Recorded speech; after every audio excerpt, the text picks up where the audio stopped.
Welcome to the History Unplugged podcast, the unscripted show that celebrates unsung heroes, myth-busts historical lies, and rediscovers the forgotten stories that changed our world. I'm your host, Scott Rank. If there's a global center of spycraft, it's probably New York City. More than Washington, D.C., more than London, more than Vienna. New York, especially Manhattan, offers all sorts of factors that make it great for spying. The presence of the United Nations, plenty of diplomats, plenty of state intelligence. There's a diverse ethnic makeup, so it's easy to blend into the city no matter where you're from or what your accent is.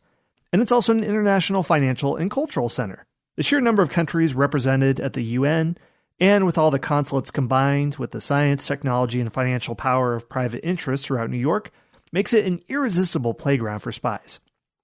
Today, my guests are Keith Melton and Robert Wallace, authors of the new book, Spy Sites of New York City, A Guide to the Region's Secret History. Keith Melton was the espionage advisor on the show The Americans on FX, and Robert Wallace is the former chief of the CIA's Office of Technical Service. In this episode, we're going to look at New York and how it's always been a hotbed of spycraft. Going from George Washington's downtown spy ring, the Culper spy ring, that offered critical intelligence on British troop movements that allowed America to win the Revolutionary War, up to the Cold War when Alger Hiss met his handler at a Peck Slip movie theater, and many other people that I had no idea about, like Valvalie Dickinson, who during the Great Depression, her and her husband moved from San Francisco to New York and opened a doll shop and provided intelligence to Japan during World War II. So in this episode, we talk about these spy stories, what most people misunderstand about spies and their work, and how spycraft is changing as things go digital, and whether future spy history books will have URLs instead of street addresses. So there's a lot to uncover here. So I hope you enjoyed this discussion with Keith Melton and Robert Wallace. Bob and Keith, welcome to the show. Well, thank you. Well, I am very intrigued by this topic, and I've done a number of episodes in the past on spycraft from ancient Greece up through revolutionary America, the Cold War, and today, and the two of you have as well.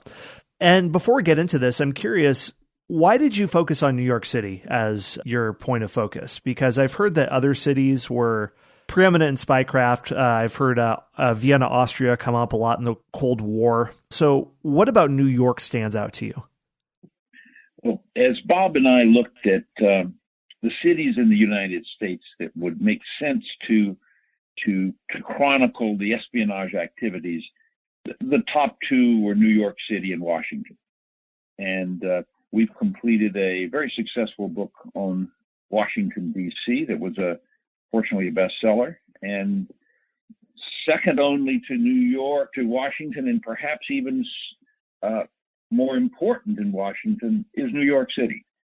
And it has been probably the greatest concentration of spies, perhaps in the United States. I couldn't arguably say maybe, I don't know how it would rank in Vienna, but with the presence of the United Nations and with the welcome attitude we have to countries that were otherwise be considered adversaries, it is a density of people that allows espionage to successfully take place kind of under the covers and beneath the public gaze. So there's a great deal of clandestine activity always underway in the Big Apple.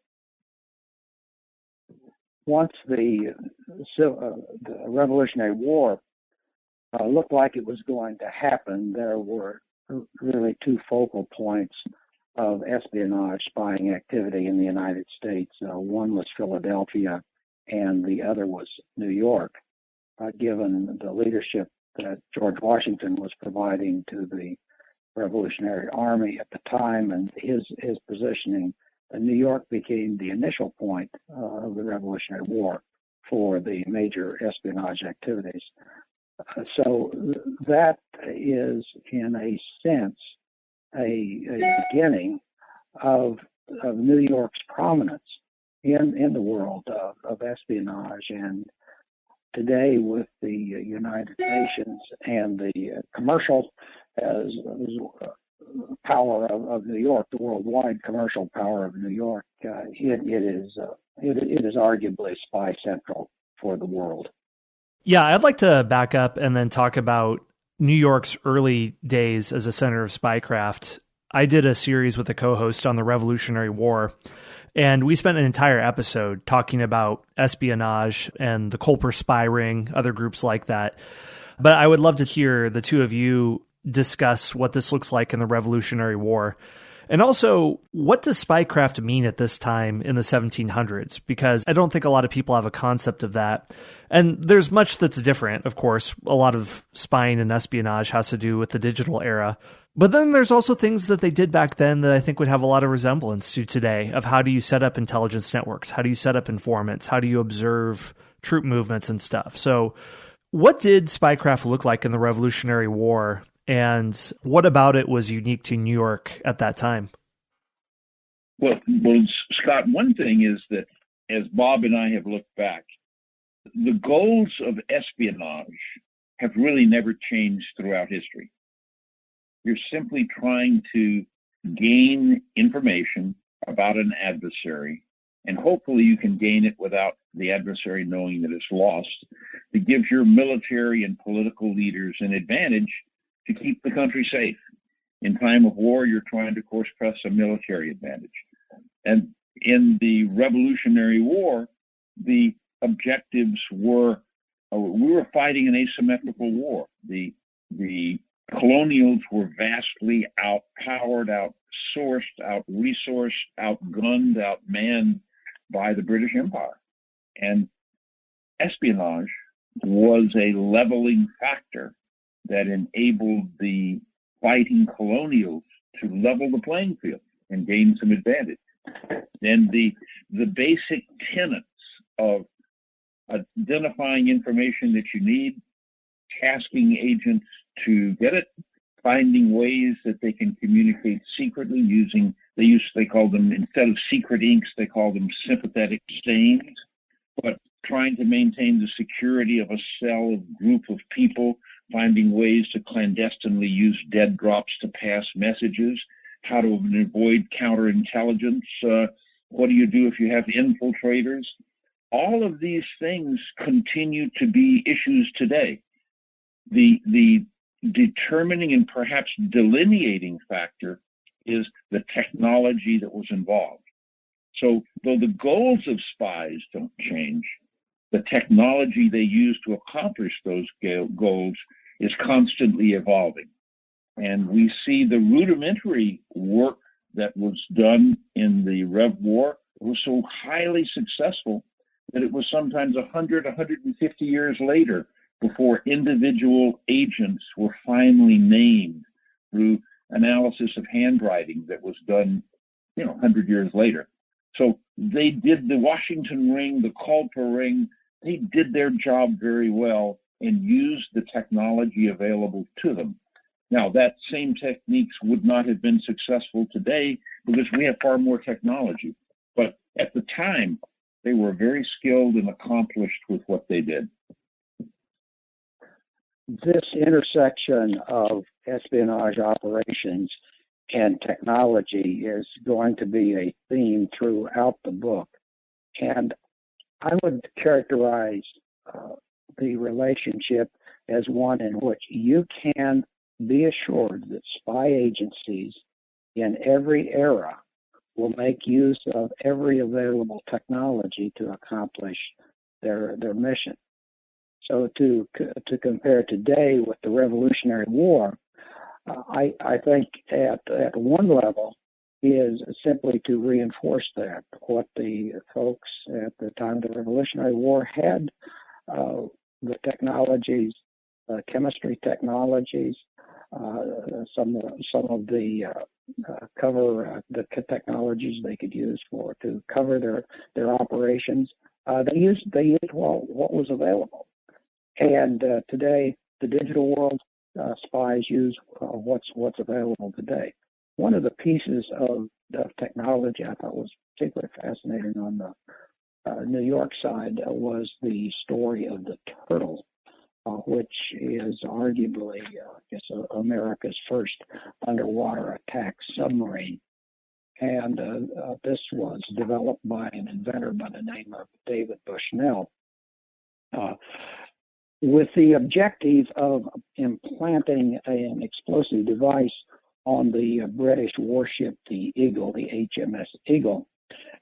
And this underwater device, operated just below the surface of the water, could be powered by a propeller driven by a bicycle guy in the turtle, pedaling and driving out to the warship and attempting to attach the device. Now, for a variety of technical reasons, the device wasn't attached, but it was an indication early of America's innovative way to use technology to accomplish spying operations. And this was in the Revolutionary War era when the turtle was designed? Yes, it was the revolutionary. The attack was attempted in 1776, in September of 1776. The primary reason that the attack failed was that the warship had a metal copper hull, and we were expecting, or the people were expecting, a wooden hull, and so the explosive device couldn't be attached. And before we jump ahead a little bit, I'd love to give some time to Robert Townsend, which you had mentioned, somebody that was unknown to us for 150 years because his identity remained secret. How did he gather intelligence during the Revolutionary War? What were the mechanics that he would learn something, and then what was the step-by-step process that his information would be passed from hand to hand to hand until it would reach General Washington? Townsend had a store near the harbor. It was known as Peck Slip, and this store was frequented by the British occupiers, British troops that were occupying the city. So, as a result of his store ownership and both his observation of the British as well as his discussions with the British, conversations with the British, he was able to collect information that then was passed back to Washington through the Culper ring that you described previously. Scott, his ring was operating out of Peck Slip near Pearl Street. It's been redeveloped today, but from there, and with his college classmates and a drinking partner, they essentially began to father this idea to gather information and somehow get it to Washington. And they established aliases as well as code numbers for secrecy and communication. Washington's number, for example, was 711, while Talmadge was 721. One interesting one has always been the mystery of who was Agent 355, a female member of the ring that was perhaps never finally identified, other various accounts, but she served so successfully that she still serves in silence. And there was an account that she was arrested and imprisoned on the HMS Jersey and gave birth to a child, but even then managed to keep secrets, the Culper's ring secrets, even as she was dying. Another account holds that she was a member of a coterie of a Major John Andre. So it's still mystery around who was 355, and could it have been the elusive Anna Strong, one of the Setauket members of the Culper ring. So there are still embedded mysteries that even so long after, their ability to operate clandestinely is still holding. One of the footnotes to the Townsend story is that Townsend wanted to actively join the Washington forces, and Washington wrote him back and said, no, I don't want you with my unit, or for you to join the Revolutionary Force. You are more valuable. in the role that you're playing as